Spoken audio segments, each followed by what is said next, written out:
Bonjour à tous, nous sommes le vendredi 6 octobre 2023 et je fais cette petite vidéo un peu différente de ce que je fais d'habitude parce que je viens de me rendre compte qu'il y avait une configuration sur le Nasdaq qui est assez particulière et intéressante par rapport à ceux qui connaissent mon travail et qui connaissent tous les articles que j'ai pu rédiger sur les ranges avec la lecture sous le prisme d'Ishimoku. Et donc sur les ranges, et c'est souvent compliqué. Les ranges, beaucoup s'y perdent, d'ailleurs beaucoup de professionnels ne traitent pas les ranges, simplement parce que c'est un marché sans tendance et que trend is your friend, avec un magnifique accent.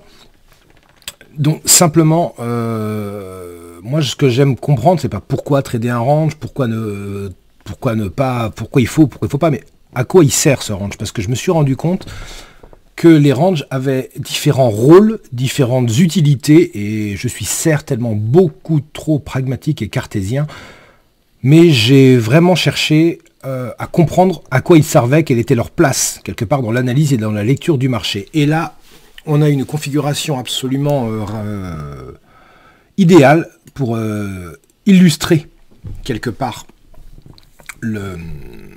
ces articles, cette lecture du marché. Donc je vous le propose. Donc là, voilà, j'ai l'hebdomadaire sur les cours, c'est juste pour recadrer. Vous voyez, bon, on a différentes zones de résistance, de support.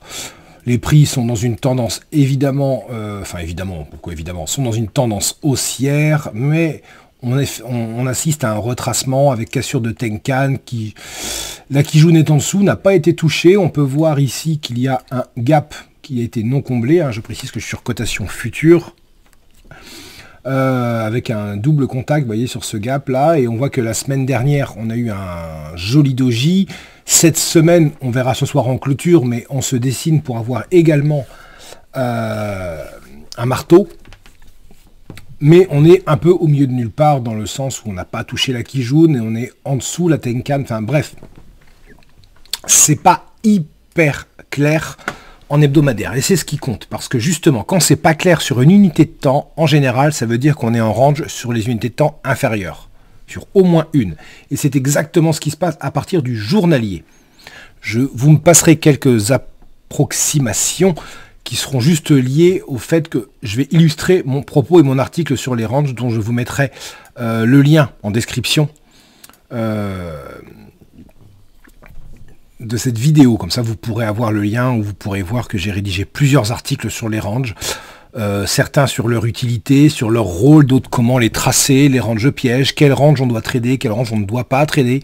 Encore une fois, je dis on doit, je ne suis personne pour dire qu'on doit ou qu'on ne doit pas, c'est juste que moi, c'est comme ça que je l'envisage. En daily, on peut le voir, hop là, voilà, nous sommes dans un range, je vous l'accorde. Allez, il aura été cassé très légèrement, ici. Voilà, là, il a été cassé très légèrement. Vous voyez, la borne basse, je l'avais dessinée sur cette pointe de Chikou.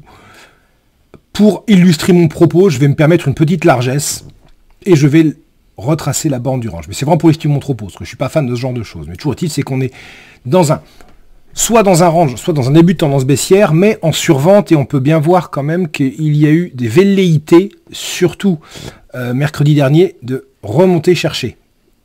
Puisqu'on a cassé la Tenkan, hier, on a repris appui dessus pour repartir. La Chikou, elle, vous voyez, est dans le Kumo, mais elle est relativement libre de résistance. Il y a toutefois le niveau 15 000 qui bloque pour le moment. Mais là, revenons à notre poste. On n'est pas là pour faire une analyse, on est là pour parler des ranges. Mais vous allez voir que tout va s'imbriquer. Donc, range, borne basse, réaction avec une superbe étoile du matin, bloquée par 15 000, retour sur borne basse, pénétrante, mais cassure de Tenkan, bref. Ça hésite sur cette borne basse. H4, eh ben ça tombe bien, parce que quand ça hésite sur une borne basse, H4 est lui aussi dans un range, comme on peut le voir. On peut retrouver la Kijun Daily ici. Et donc, quelque part, ce range H4 est ce que j'appelle un range de retournement. C'est-à-dire que nous sommes en bas d'un range daily, et il est évident que quand on trade le reverse en bas d'un range, on va forcément, daily par exemple, on était forcément en tendance baissière sur les unités de temps inférieures. H4, H1. Et donc, on va forcément rentrer contre la tendance H4, H1 des unités de temps inférieures. Il est extrêmement courant que se forme un range justement sur l'unité de temps inférieure qui va permettre, je dirais, de regarder un petit peu ce qui se passe. Et la cassure de ce range H4 par le haut pourrait valider le retournement de cassure en bas du range daily, tout simplement. Donc ce range H4 pourrait être un range de retournement. Pour le moment, on voit que les prix nous effectuent un superbe chemin, puisqu'on voyait, on a eu un premier contact, on est remonté, on est redescendu, deuxième contact, on retrouve ici en gris le gap dont je vous ai montré juste tout à l'heure. Cette zone là, c'est la zone comprise là orange, c'est moi qui trace ça de temps en temps. C'est une zone de support que j'estime entre la clôture du bas de range et la pointe de la mèche. Il faut savoir qu'en H4, les clôtures diffèrent selon les horaires des brokers, des clôtures de bougies H4. Donc du coup, je trace cette zone. Mais bon, là, c'est pas l'idée. L'idée, c'est de voir que les prix sont descendus, sont remontés, sont redescendus, double contact, sont remontés. Et comme nous l'indique Patrick dans sa formation, cassure de la zone d'équilibre, repli sur celle-ci, sur la Kijun, avant de repartir à la hausse, chercher le haut du range. Donc là, on pourrait se dire que ce superbe chandelier de retournement haussier qu'on a pu voir hier après-midi nous indique un possible retour vers les 15 000, le haut du range. C'est une possibilité. Donc, daily en range, en bas du range. H4 en range dans la zone d'équilibre. Ce range H4 pourrait être le range de retournement daily. H1 dans un range. C'est le même que le range H4. Je ne vais pas m'étaler, c'est le même. Juste un peu plus large parce que les mèches H4, tout simplement, hein, les clôtures, ça fait des mèches. Mais c'est le même range. Hier, je postais, on me dit, oui, mais dans les ranges, Patrick, si près ça, nous indique que les lignes Ishimoku, elles ont plus d'importance, elles valent plus grand-chose.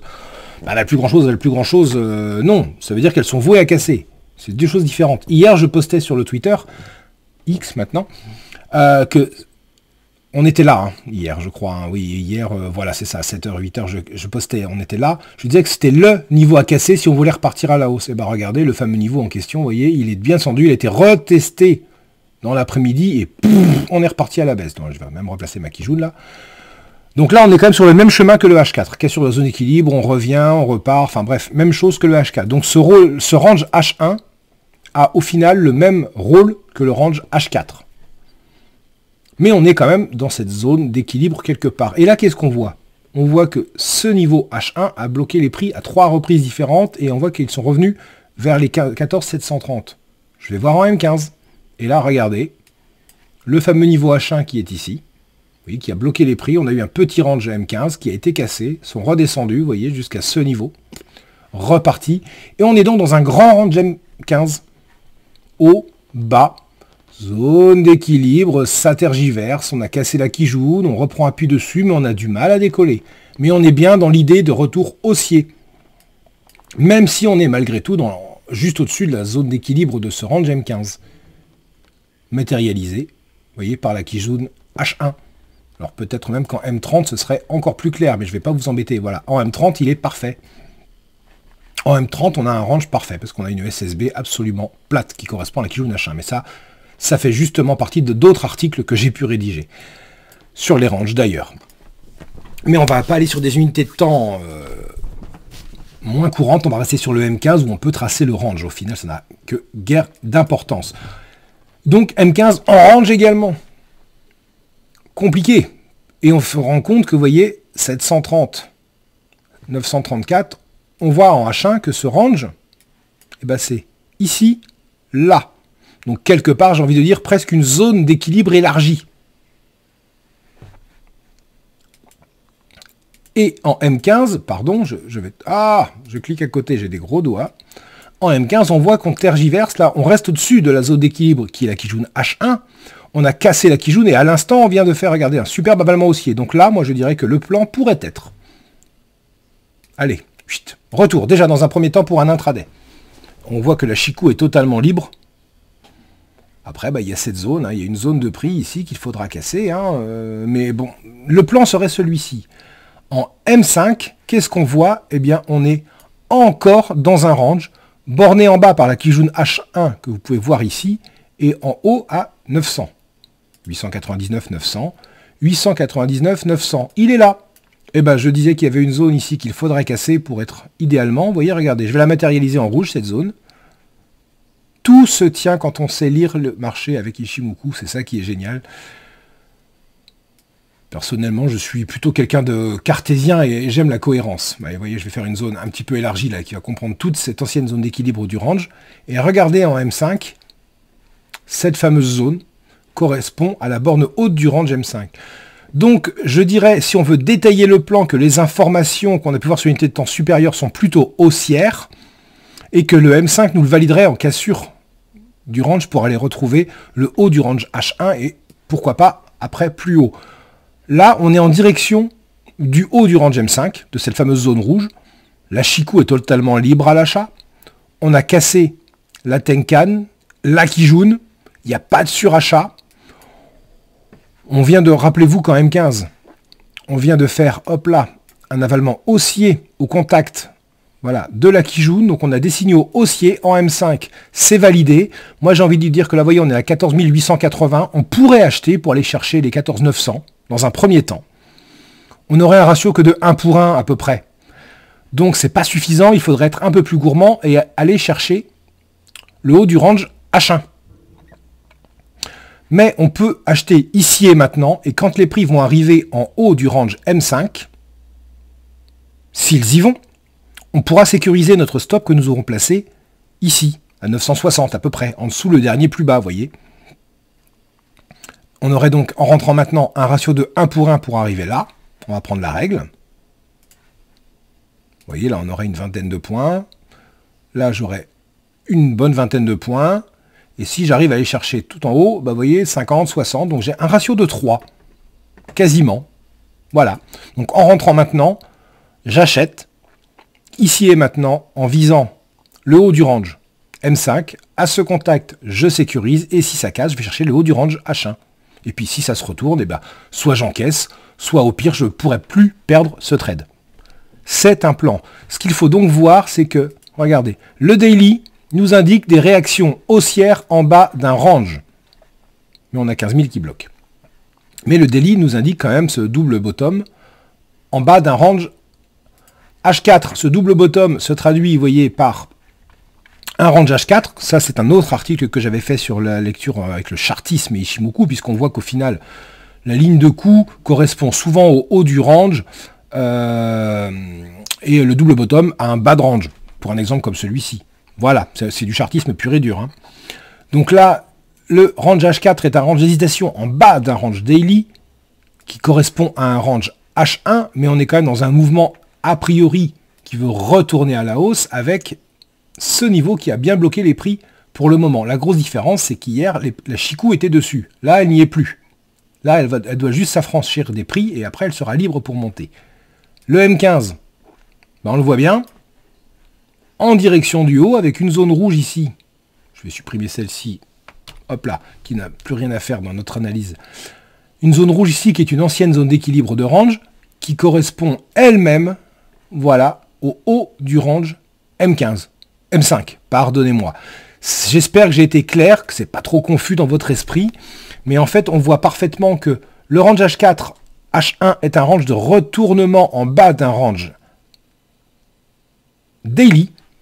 Le range M15 correspond, vous voyez, lui-même à une zone d'équilibre élargie quelque part d'un range H1.